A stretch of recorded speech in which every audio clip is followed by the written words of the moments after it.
Welcome to ChannelX World TV. I'm delighted to be here with Ian Plummer today in advance of ChannelX World, which is taking place on the 11th of October in London. And you can get tickets at channelxworld.com. But welcome, Ian. Tell us a bit about yourself, who you are and what you do. Thank you, Chris. Delighted to be with you. So I am Commercial Director at Auto Trader. That role, we don't have sort of classic roles in terms of the usual sort of silos of marketing and sales and so on. So I have a role that encompasses a whole host of different things.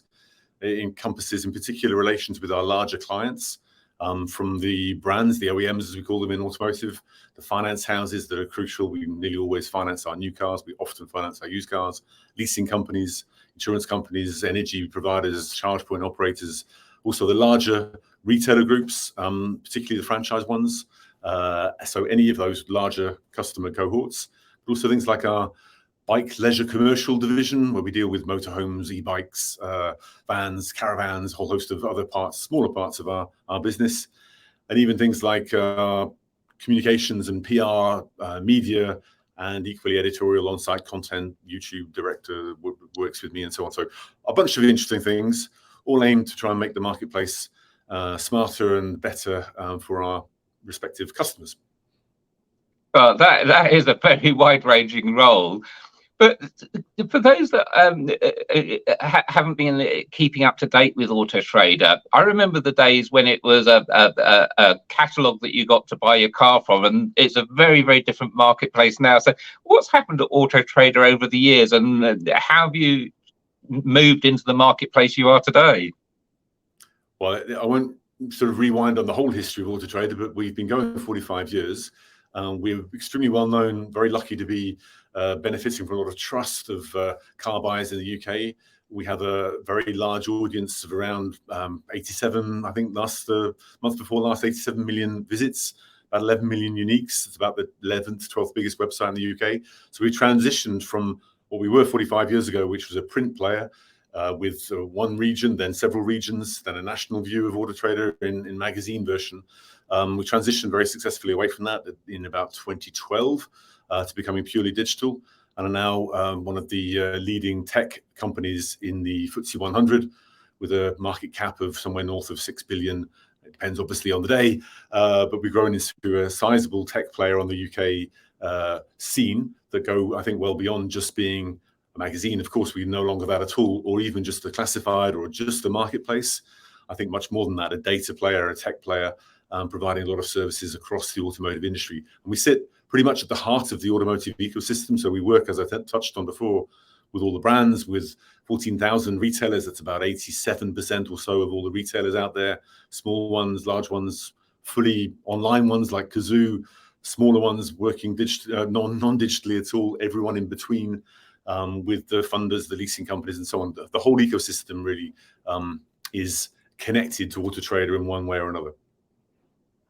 Yeah, no, it's great to see a business that's been that old actually migrated fully into the digital age, especially in the car industry, which has traditionally lagged behind a little. I remember going into garages and they're still using green screens to look for parts, and thankfully that's gone now. No, but we have an approach of trying to make sure that we take things forward. Our purpose we define as driving change together responsibly. And basically, to your point, Chris, what we've tried to do is play our part at the heart of that ecosystem of automotive to improve the car buying journey for buyers, but to improve the marketplace in terms of efficiency, ROI, and so on, of course, for all our sellers, which include all of those people I mentioned, whether it's a retailer, dealer, let's say, or a brand or a finance house, and so on. So we've got a strategy based on three things: the core marketplace efficiency at the heart of what we've been doing for 40 odd years. Added to that, another circle, if you like, around the core, which is our digital platform of tech and data solutions that we provide to all of those partners. So we use data to power lots of things on Auto Trader, but we make that same data available to all our partners so they can use our taxonomy in their own search journeys on their own websites. They can use our valuations data to power their own valuations on their sites. The connectivity of what we do at Auto Trader works on our site and theirs. So if you change a price on the car that's showing on our retailer website as well as a brand website, as well as Auto Trader, it'll change once. Well, you change it once and it'll change everywhere, if you see what I mean. If you reserve it in one place, it'll show reserved everywhere.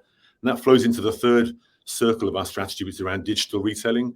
And basically that doesn't imply that we expect everybody to be buying a car fully end-to-end online, but it does imply that consumers want to do most of the car buying jobs digitally today and definitely tomorrow. So what we want to do is enable all our retailers to be able to take a consumer further down the digital retailing journey, part exchange valuations, getting finance done online, all of those sort of things, and parking a deal, if you like, in the retailer system. So we're not a retailer.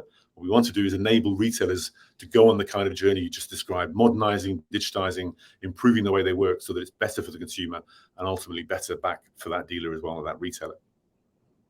That's an amazing transition, and I have to admit, the last thing I want to do these days is trawl around a whole load of garages looking at cars. I want to pick the one I want and know what the package is going to be, and it virtually just be a test drive to make sure it is what it is before I actually make the purchase. Exactly that. That is very common. People want to do much more, as I said, digitally than they ever did.